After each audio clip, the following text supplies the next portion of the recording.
அடிக்கிற வெயிலுக்கு குல்ஃபி சாப்பிட்டா எவ்வளோ நல்லா இருக்கும். அதே குல்ஃபி நமக்கு பணம் சம்பாதிச்சு கொடுத்தா இன்னும் நல்லா இருக்கும்ல. பொஹீர் குல்ஃபி இந்தியாவின் மிகச்சிறந்த குல்ஃபின்னு அங்கீகரிக்கப்பட்டு கிட்டத்தட்ட 3500க்கும் மேற்பட்ட கிளைகளை உருவாக்கிய நிறுவனம். தமிழர்களால் ஆரம்பிக்கப்பட்டு இன்னைக்கு சிங்கப்பூர், மலேசியா, UAEல கிளைகள்னு வெற்றிகரமாக செயல்பட்டு இருக்காங்க. இவங்க கூட டீலர்ஷிப் வச்சு மாசம் 1 லட்சம் வரை சம்பாதிக்க முடியும். டிஸ்கிரிப்ஷன்ல கான்டாக்ட் டீடைல்ஸ் கொடுத்துருக்கோம். இந்த சான்ஸை கண்டிப்பாக மிஸ் பண்ணிடாதீங்க.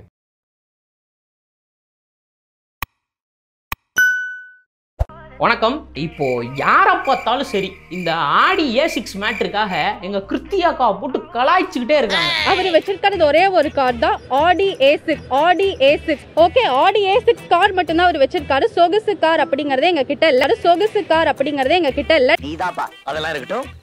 நாம எல்லார் கண்ணுக்கும் ஏழையா தான் தெரியணும்.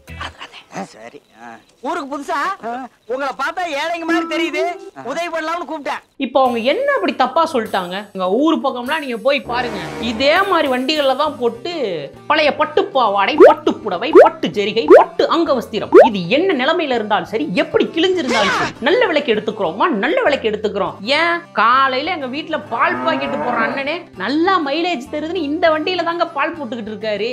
இதெல்லாம் விடுங்க, திருப்பூர் பக்கம் போய் பாருங்க, ஜெட்டி பனியன் பண்டலே இந்த வண்டியில தான் போட்டு ஏத்திக்கிட்டு இருக்காங்க.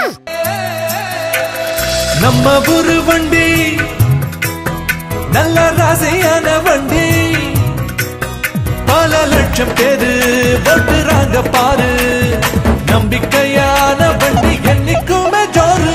இப்படி எளிய தவணையில வாங்கக்கூடிய எளிய மக்களுக்கான வண்டி இது அப்படிங்கிற உண்மையை இந்த உலகுக்கு சொன்னதுக்காக எங்க கிருத்தியாக்காவை எல்லாரும் மட்டும் கலாய்ச்சிக்கிட்டு இருக்கீங்க. 47,000 11,133 ரூபா. ஆத்தாடி, இவ்வளவு சீப்பாவா இருக்கும்? உங்க யாருக்குமே எங்க மதனண்ணனை பத்தி தெரியாது.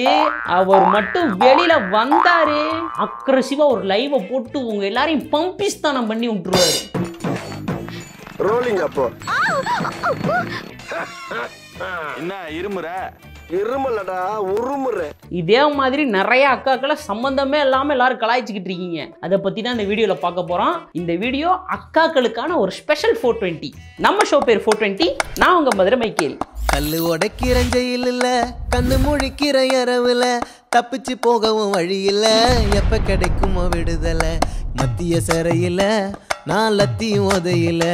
சருமத்தின் மீது அக்கறை கொண்டு இன்ஸ்டால பியூட்டி டிப்ஸ்லாம் போட்டுக்கிட்டு இருந்த நம்ம பத்மபிரியா அக்கா இப்போ இந்த சமூகத்தின் மீது அக்கறை கொண்டு டக்குன்னு அரசியல குதிச்சாங்க. லெஃப்ட்ல போறதா ரைட்ல போறதா தெரியாம புளிய மரத்துல மோதின லாரி மாதிரி ஸ்ட்ரெயிட்டா போய் மையத்துல சேர்ந்துட்டாங்க. கனவிதுதான் நிஜமிதுதான், உலகினில் என்னை யார் வெல்லுவார். அப்படி வந்து சேர்ந்தவங்களை சும்மா வாங்க விட்டீங்க. எதுக்கெடுத்தாலும் கலாய்க்கிறது, என்ன சொன்னாலும் கலாய்க்கிறது. ஏன் நானே ஒரு 2-3 வீடியோல கலாய்ச்சிருக்கிறேன். அவரே கொண்டு வைப்பாராம், அவரே எடுப்பாராம், பழி எங்க மேல போடுவாராம். அது ஒரு கசப்பான அனுபவம். சரி, அதை விடுங்க. ஆனா இது எதையுமே பொருட்படுத்தாம தைரியமா எலெக்ஷன்ல நின்று என்னென்னமோலாம் பண்ணி ஒரு வழியா தோத்துட்டாங்க. காமராஜரையே தோக்கடிச்ச பூமி நம்ம பத்மபிரியா அக்கா மாதிரி நல்லவங்க எல்லாம் ஜெயிச்சு விட்டுருமா என்ன? அதோட அக்காவும் அரசியல் விட்டு போயிட்டாங்க. சே, இந்த தமிழ் சமூகத்துக்கு ஒரு நல்ல தலைமை மிஸ் ஆயிருச்சு அப்படின்னு நான் ரொம்ப வருத்தத்தில் இருந்தேன். பெரிய லாரி இவரு. அப்போதான் இந்த அதிர்ச்சிகரமான சம்பவம் நடந்தது. கட்சி மாறுவதால் என்னை கோலை என்றோ பச்சொன்னி என்றோ எண்ணி விடாதீர்கள். இருக்கின்ற கட்சியிலே இருக்கின்ற மேடையிலேயே இங்கிருந்து இன்னொரு கட்சிக்கு தாவும் தைரியமும் தன்னம்பிக்கையும் இந்தியாவிலே எனக்கு ஒருவனுக்குத்தான் இருக்கென்று கூறிக்கொண்டு இங்கிருந்து விடைபெறுகிறேன். கொஞ்ச நஞ்ச பேச்சாடா பேசுனீங்க, எவ்வளவு கலாய்ச்சிருப்பீங்க. ஏன் இப்போ கலாய்க்க மாட்டீங்க? எனக்கு தெரியும். புள்ள பூச்சிக்கெல்லாம் கொடுக்கும் முளைக்கும்னு நான் என்ன கனவா கண்டேன். இனிமே அக்காவை என்னெல்லாம் சொல்லி கூப்பிடுவீங்க? பெரியாரின் பேத்தியே, இடஒதுக்கீட்டு இளவரசியே, அழகு குறிப்பின் அறிவாலயமே. இனிமே உங்க பேரு பத்மபிரியா கிடையாது, பகுத்தறிவு பத்மபிரியா அப்படின்னு நம்ம உடன்பிறப்புகளால் அன்போடு அழைக்கப்படுவீர்கள். இதுல வண்டிக்கு ஊத்துற பெட்ரோல் என்னன்னா 100 ரூபாய்க்கு மேல ரேட்டு தாண்டி போய்கிட்டு இருக்கு. The batsman on 99 and that will be his 100. Fantastic 100. எவ்வளவு ஆசைப்பட்டு வாங்கின கார் பை. இதை கேட்டு நமக்கு மனசு வலிச்சிருக்குமோ இல்லையோ, நம்ம அக்கா ஒருத்தவங்களுக்கு வலிச்சிருக்குது. அக்கான்னு சொல்லும் போது எனக்கே மனசு வலிக்குது. இருந்தாலும் நம்ம சொல்றேன், நம்ம சன்னி லியோன் அக்கா ட்விட்டர்ல ஒரு ட்வீட் ஒன்று போட்டிருக்காங்க. 100 ரூபாய்க்கு மேல பெட்ரோல் ரேட்டை தாண்டிருச்சுன்னு வச்சுக்கோங்க, இனிமே நீங்க உங்க ஹெல்த்தை பாத்துக்கணும் அப்படின்னு சிம்பாலிக்கா சைக்கிளோட அவங்க இருக்க போட்டோ ஒன்று போட்டிருக்காங்க.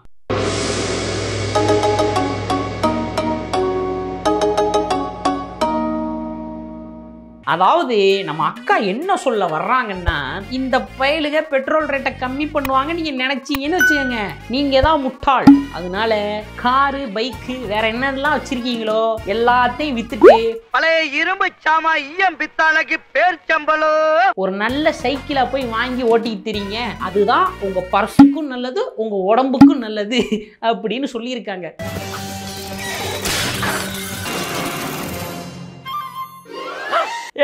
சாமிய சொல்லிருச்சுல, போய் ஒரு நல்ல சைக்கிளா வாங்குங்கள.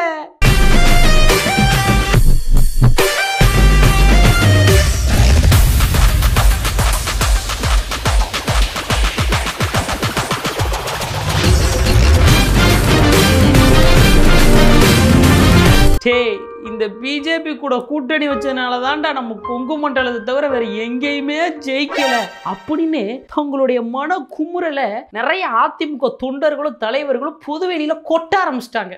உன் கூட வந்தா ஒண்ணுமே உருப்பட மாட்டேங்குதுடா, ஒவ்வொரு வாட்டியும் ஃபெயில் ஆயிட்டே இருக்கேன்.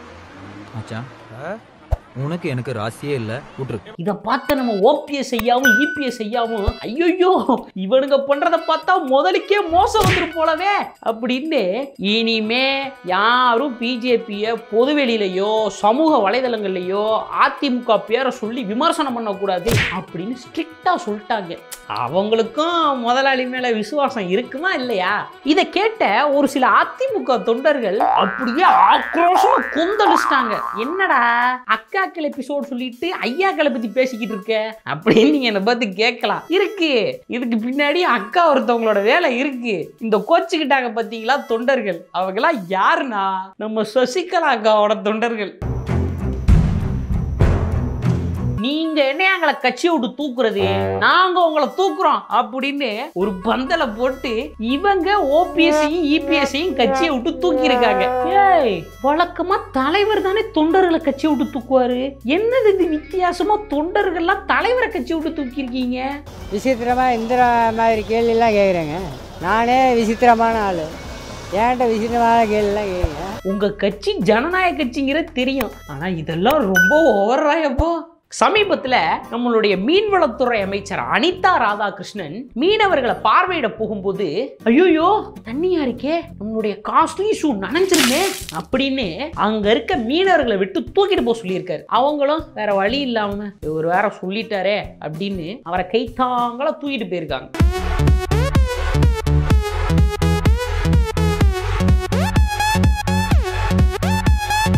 இதை பார்த்துட்டு நிறைய பேர் அவரை வச்சு செய்ய ஆரம்பிச்சிட்டாங்க. இப்போ அவர் என்ன சொல்லி சமாளிச்சார் தெரியுமா? அதை இல்ல, அவங்க என் மேல இருக்க ஒரு அன்பின் மிகுதியால என்ன தூக்கிட்டு போயிட்டாங்க, நான் அவங்கள தூக்கிட்டு போகவே சொல்லல அப்படின்னு சொல்லியிருக்காரு.